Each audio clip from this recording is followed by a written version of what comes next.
Hai Sobat Visipol, welcome to Visipol Crisis Center Podcast. Salam kenal, aku Ari sebagai host di episode kali ini. Pada podcast perdana ini, aku akan mengenalkan kepada teman-teman sebuah layanan baru di Fakultas Ilmu Sosial dan Ilmu Politik Universitas Gadjah Mada, yaitu Visipol Crisis Center. Bagi teman-teman yang baru banget dengar tentang Visipol Crisis Center atau FCC, tenang, jangan khawatir karena aku akan dengan senang hati mengenalkan apa itu FCC. Perkenalkan teman-teman, Visipol Crisis Center adalah sebuah unit layanan untuk menangani dan mencegah kasus kekerasan seksual yang terjadi pada warga Visipol UGM.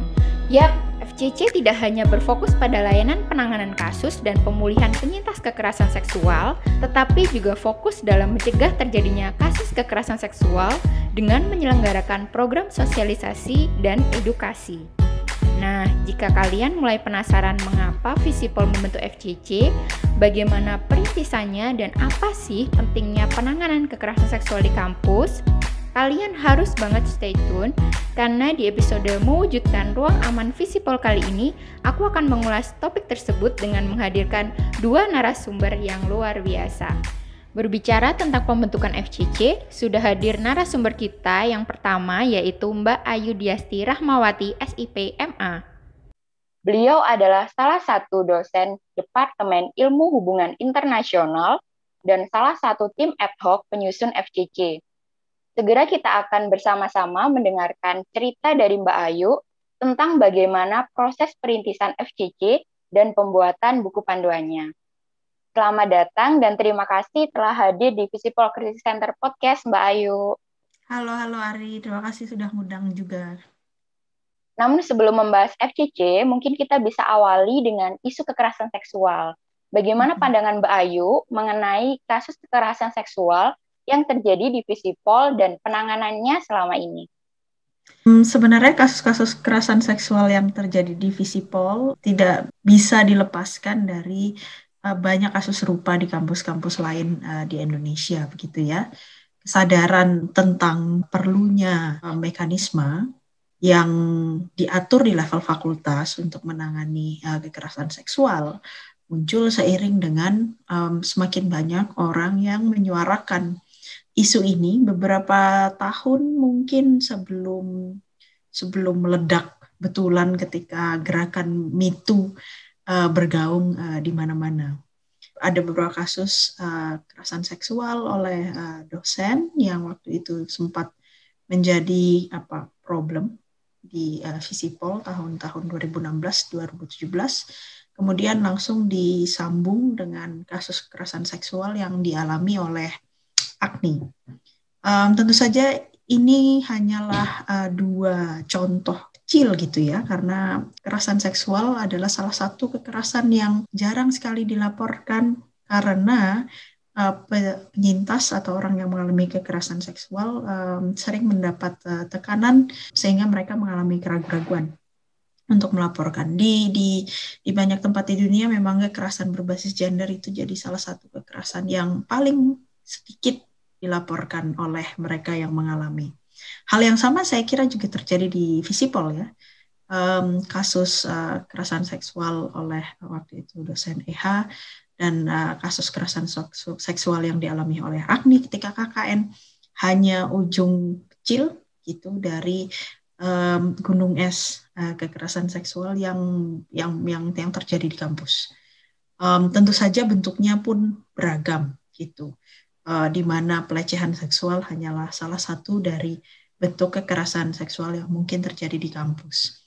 Nah, berangkat dari kesadaran bahwa ini adalah sebuah fenomena gunung es, bahwa kemungkinan besar gunung es itu akan sulit kita temukan kalau kita tidak menyediakan ruang aman bagi penyintas. Karena itulah kemudian beberapa orang yang peduli dengan isu ini dan peduli dengan upaya-upaya untuk menciptakan kampus yang lebih damai, lebih bebas kekerasan, berkumpul untuk membicarakan apa yang bisa kita lakukan di tingkat fakultas. Gitu sih awalnya sebenarnya. Baik Mbak, tentu sebagai bagian dari tim ad hoc anti kekerasan seksual yang dibentuk, Mbak Ayu menjadi pihak yang lebih awal mengetahui tentang komitmen Visipol untuk menangani dan mencegah kasus kekerasan seksual dengan membentuk FCC. Bagaimana pendapat Mbak Ayu mengenai hal tersebut? Ya, memang harus diakui bahwa proses penggodokan Visipol Crisis Center ini tidak bisa dipisah dari keterlibatan banyak orang di Visipol untuk mengadvokasi kasus AKNI. Bisa dibilang Visipol Crisis Center juga sangat berhutang budi pada AKNI yang berani bercerita tentang kasus kekerasan seksual yang dialami ketika KKN. Saya kira momen itu menjadi momen penting ya, momen krisis di mana kami semua sadar bahwa harus ada sesuatu yang dilakukan yang lebih konkret. Kalau proses di universitas berjalan sangat lambat karena banyak kendala, maka mungkin kita lebih baik mengupayakan sendiri di level yang lebih mikro, di level yang lebih kecil, yaitu di fakultas gitu. Meskipun sekarang saya juga menyambut baik kenyataan bahwa sudah ada peraturan rektor tentang penanganan kekerasan seksual dan sudah ada upaya-upaya oleh kawan-kawan dari fakultas lain untuk mendorong mekanisme yang lebih jelas di level universitas. Tetapi kan mekanisme di level universitas harus ditopang oleh sistem yang bekerja di level fakultas dan saya kira itu fungsinya FCC gitu. Dia mengupayakan agar ruang aman bagi mahasiswa itu lebih real sampai di level ruang sehari-hari di mana mahasiswa sering beraktivitas, yaitu di wilayah kampusnya masing-masing. Kalau kita kilas balik sejenak, Mbak, dulu bagaimana sih proses pembuatan tim ad hoc dan buku panduan FCC itu sendiri? Menarik prosesnya karena waktu itu dekanat mengundang perwakilan dari 6 departemen yang ada di Visipol yang dipandang peduli dengan isu ini gitu. Komposisinya pun sangat beragam. Tidak hanya melibatkan perempuan, tetapi juga laki-laki. Dan kami berupaya untuk menghasilkan panduan yang tidak hanya membicarakan kekerasan seksual terhadap perempuan saja, tetapi kekerasan seksual terhadap siapapun gitu, baik terhadap perempuan, terhadap laki-laki, terhadap kelompok minoritas gender dan sebagainya. Awalnya begitu. Tantangan yang paling besar sebenarnya adalah mencari referensi ya. Karena di Indonesia belum ada satupun universitas yang memiliki kode etik, panduan maupun apapun terkait mekanisme penanganan kekerasan seksual. Sehingga kami harus menggali banyak sekali peraturan mulai dari level nasional, internasional, bahkan sampai di level universitas. Lalu kemudian mencari dokumen-dokumen referensi dari universitas-universitas lain di luar negeri, bertanya dengan bukan hanya warga Visipol yang peduli dengan isu ini, tetapi juga rekan-rekan di organisasi masyarakat sipil yang bergerak di bidang ini, seperti apa kira-kira mekanisme penanganan kasus kekerasan seksual yang baik untuk konteks kampus gitu. Ini pekerjaan yang sangat menantang sehingga waktu itu butuh waktu yang cukup lama sebenarnya untuk sampai menghasilkan sebuah buku panduan yang mengatur mulai dari pelaporan, pencatatan sampai pencegahan. Dalam proses pembuatan buku panduan tersebut yang katanya tadi tidak sebentar tentunya, apakah ada kendala yang dihadapi? Apa aja sih Mbak kendalanya? Proses penanganan kekerasan seksual kan menyentuh banyak banyak bidang ya. Mulai dari bidang hukum, psikologi, kesehatan, lalu kemudian belum membangun sistemnya sendiri, membayangkan seperti apa proses pencatatan yang baik, yang tentu saja tidak menimbulkan traumatisasi ulang pada penyintas, dan mempelajari itu semua, membicarakan mana yang paling penting, mencoba membuat dokumen yang cukup detail untuk menjadi buku putih, tetapi juga terbuka terhadap perubahan-perubahan di masa depan, itu jadi tantangan yang paling besar gitu. Sembari tentu saja membayangkan kalau sampai buku itu keluar, panduan itu keluar, maka dia juga harus bisa diimplementasikan gitu. Jadi berusaha mencari jalan tengah yang memungkinkan kita menghasilkan sesuatu yang bisa dieksekusi, bisa diimplementasikan segera, tetapi juga tidak terlalu sederhana sehingga um, mengesampingkan banyak hal. Itu jadi tantangan tersendiri waktu itu. Telah melewati berbagai proses, Patut kita syukuri bahwa FCC telah resmi launching pada awal Februari 2021 kemarin. Sejak perintisan sampai setelah launching saat ini, menurut Mbak Ayu, apakah ada hal dalam FCC yang masih perlu dioptimalisasi atau diperbaiki? FCC itu kan hanya manifestasi dari keinginan warga sebuah fakultas untuk membangun ruang yang lebih damai gitu ya, yang bebas dari kekerasan, terutama kekerasan berbasis gender dan kekerasan seksual. Sehingga memang kemudian satu, tugasnya tidak boleh dibebankan hanya FCC, tetapi beberapa peran-peran, terutama peran pencegahan, peran pelayanan utama di saat genting, itu kemampuan-kemampuan ini harus bisa juga gitu dilakukan oleh unit-unit yang ada di dalam Visipol.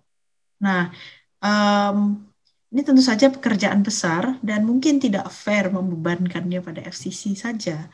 Tetapi kalau toh ada yang harus dilakukan selama bertahap untuk beberapa tahun ke depan adalah mengupayakan agar panduan itu bisa menjadi salah satu kode etik yang dipegang oleh banyak unit di Visipol, sehingga pekerjaan mencegah kekerasan seksual dan menangani jika ada kasus kekerasan seksual itu sesuatu yang dilakukan bersama-sama secara kolektif oleh semua warga kampus gitu.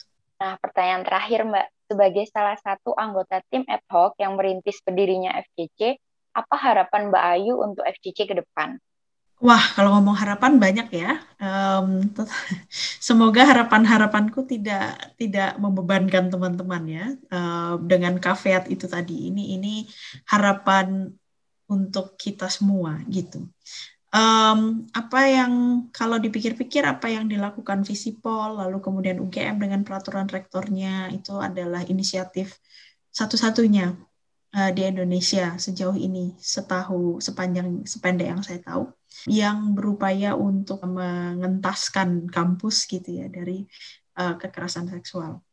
Nah, ini tentu saja pekerjaan yang sangat besar. Di level jangka pendek dan jangka menengah tentu saja saya berharap FCC semakin solid baik sebagai organisasi maupun sebagai sebuah mekanisme gitu ya, sehingga kerja-kerja pencegahan, kerja-kerja pembangunan kesadaran itu berjalan efektif untuk semua warga kampus, warga Visipol gitu. Di sisi lain, penyintas juga semakin percaya untuk melaporkan kasus yang dia alami jika ada, tentu saja kalau tidak ada bagus, jika ada ke FCC gitu ya, sehingga bisa ditangani. Itu untuk jangka pendeknya. Jangka panjangnya tentu saja saya sangat berharap FCC bisa menjadi salah satu benchmark untuk pembangunan pendirian unit-unit serupa di lembaga pendidikan tinggi yang lain gitu. Karena seperti poin saya di awal tadi, kasus kekerasan seksual di kampus di Indonesia bukan sesuatu yang unik hanya terjadi di beberapa kampus saja, tetapi sepertinya sesuatu yang jamak ditemui di banyak kampus. Jadi upaya untuk mengentaskan lembaga pendidikan dari kekerasan seksual harus dilakukan oleh banyak kampus sekaligus. Semoga harapan tersebut dapat kita wujudkan bersama. Amin. Terima kasih Mbak Ayu atas pemaparan cerita bagaimana proses perintisan FCC sampai akhirnya launching. Terima kasih Hari. Nah, selanjutnya telah hadir narasumber kedua sekaligus terakhir kita, yaitu Dr. Desinta Dwi Asriani. Beliau adalah salah satu dosen Departemen Sosiologi yang memiliki concern pada isu gender dan kekerasan seksual. Selamat datang dan terima kasih telah meluangkan waktu untuk Visipol Crisis Center Podcast, Mbak Desinta. Halo Mbak Ari, terima kasih juga untuk undangannya untuk tampil di podcastnya ini. Sebagai salah satu dosen di Visipol yang tentunya telah mengamati isu-isu gender dan kekerasan seksual, Bagaimana pandangan Mbak Desinta mengenai kasus-kasus kekerasan seksual yang terjadi di kampus? Iya, kekerasan seksual di kampus ini saya kira bukan problem baru ya, tapi juga bukan satu kasus yang sudah tertangani dengan baik. Jadi banyak lapis relasi kuasa yang terjadi di balik kasus kekerasan seksual ini, yang kemudian kasusnya menjadi sulit terungkap atau sulit ditangani dengan tuntas. Jadi hierarki dalam kekerasan seksual ini misalnya soal gender ya, karena kebanyakan korbannya adalah perempuan, misalnya seperti itu. Lalu soal status sosial, jadi misalnya yang terjadi antara dosen dan mahasiswa. Lalu hierarki yang soal usia juga, karena biasanya kekerasan seksual yang dilakukan oleh mereka yang lebih tua usianya, itu membuat korban menjadi sulit atau tidak berani atau tidak percaya diri untuk melapor gitu ya, karena khawatir nanti akan ada stigma, akan ada victim blaming misalnya seperti itu. Jadi memang problemnya di situ. Kasusnya banyak, bahkan sudah terjadi sejak lama, tapi mekanisme penghapusan kekerasan seksual yang transparan, yang komprehensif, yang berperspektif gender dan berpihak kepada korban ini masih terbatas. Kemudian bagaimana pandangan Mbak Desinta mengenai pengetahuan warga Visipol secara umum tentang isu gender dan kekerasan seksual? Ya, saya kira pengetahuan itu ada ya. Saya kira begini, terkait dengan kekerasan seksual, kalau kita tanya pada perempuan ya, kebanyakan perempuan apakah mereka pernah mengalami satu situasi yang melecehkan mereka secara seksual yang itu mengarah pada kasus kekerasan seksual, saya kira akan banyak yang menjawab iya gitu ya, pernah gitu. Misalnya fenomena catcalling, kemudian ujaran-ujaran seksis gitu ya, atau eksploitasi seksual di dalam relasi berpacaran atau dalam rumah tangga. Saya kira itu adalah keseharian yang dekat dengan perempuan. Juga misalnya di Visipol ini kita ada juga soal mata kuliah gender gitu ya. Itu saya kira pengetahuan itu sudah terreproduksi gitu ya dengan baik di kelas. Cuman memang persoalannya adalah ketika harus sampai pada level kebijakan. Bagaimana institusi itu membangun kebijakan yang aplikatif ya terkait dengan kasus-kasus atau penanganan pada kasus-kasus kekerasan seksual ini. Lalu kemudian yang belum banyak tahu atau belum populer itu adalah kesadaran korban untuk melapor gitu ya, untuk percaya diri melapor, dan pelaku atau potensial pelaku yang jera atau takut untuk melakukan aksi-aksi yang dekat dengan kasus kekerasan seksual itu yang belum populer. Kenapa? Ya karena memang environment-nya belum terbangun. Tadi kembali lagi pada kebijakan yang belum terintegrasi dengan baik pada institusi-institusi sosial, institusi-institusi pendidikan dalam masyarakat. Lalu terkait dengan dibentuknya FCC, bagaimana sih pendapat Mbak Desinta mengenai komitmen Visipol dalam melakukan penanganan dan pencegahan kasus kekerasan seksual? Ya, saya kira ini inisiatif yang bagus ya, karena kampus itu kan salah satu institusi pendidikan yang perannya adalah memastikan adanya produksi pengetahuan. Jadi kan logikanya kalau orang semakin berpengetahuan itu harusnya semakin berdaya dan harusnya semakin memiliki keterampilan untuk mengakses sumber-sumber kesejahteraan. Tapi kalau kampusnya ternyata tidak aman, tidak ramah terhadap perempuan, ya sama aja. Ini kan berarti kampus terjadi inkonsistensi dalam institusi pendidikan itu sendiri. Dan saya kira FCC ini dapat menjadi cikal ya untuk upaya menciptakan tempat belajar dan lingkungan yang ada nuansa adil gendernya, yang ramah terhadap perempuan dan kelompok rentan lainnya. Dapat dikatakan bahwa Mbak Desinta tergolong pihak yang baru mengetahui FCC setelah FCC melakukan launching. Nah, bagaimana pandangan Mbak Desinta mengenai FCC? Ya, saya kira seperti yang saya katakan tadi ya, ini FCC ini punya peran yang strategis di tengah masyarakat yang saat ini apatis ya terhadap institusi pendidikan karena maraknya kasus kekerasan seksual yang sulit diungkap, atau kalau dia terungkap itu penanganan hukumnya tidak tuntas. Nah, saya kira FCC ini bisa menjadi jembatan ya untuk membongkar lebih banyak lagi kasus-kasus atau menjembatani tadi agar korban tidak merasa takut gitu ya untuk melapor misalnya seperti itu. Sebagai dosen yang juga lalu lalang dalam isu kekerasan seksual, seperti apakah layanan yang Mbak Desinta harapkan dari FCC? Saya kira layanan yang memiliki perspektif yang utuh ya, artinya tidak hanya perspektif hukum yang biasa gitu, karena kekerasan seksual ini kan kaitannya dengan problem atau ketidaksetaraan gender. Jadi layanan yang juga berperspektif gender gitu. Layanan yang berpihak kepada korban. Jadi jelas gitu ya, korban itu dilindungi, korban itu juga bisa didampingi, dipulihkan ketika dia mengalami trauma, juga bagaimana memiliki mekanisme yang dapat memastikan kalau pelaku ini akan mendapatkan hukuman yang sesuai gitu ya, yang semestinya. Itu kalau dalam konteks kuratifnya ya. Nah, kalau secara preventif, saya kira FCC ini bisa melakukan campaign terkait ya, edukasi, training, itu penting juga. Skill untuk speak up. Saya kira itu adalah salah satu hal yang perlu juga dipikirkan gitu ya. Berbicara mengenai harapan, ke depan hal apa yang menurut Mbak Desinta perlu digencarkan dalam upaya penanganan dan pencegahan kasus kekerasan seksual untuk mewujudkan ruang aman Visipol? Pertama itu tadi ya, campaign itu saya kira penting gitu ya, untuk semua orang supaya tahu gitu bahwa kita ada center ini. Kemudian edukasi dan training itu juga penting, tidak hanya bagi dosen dan mahasiswa, tapi saya kira staff ya, semua staff, semua pegawai yang ada di lingkungan kampus ini saya kira penting untuk juga paham dan aware gitu ya dengan isu ini.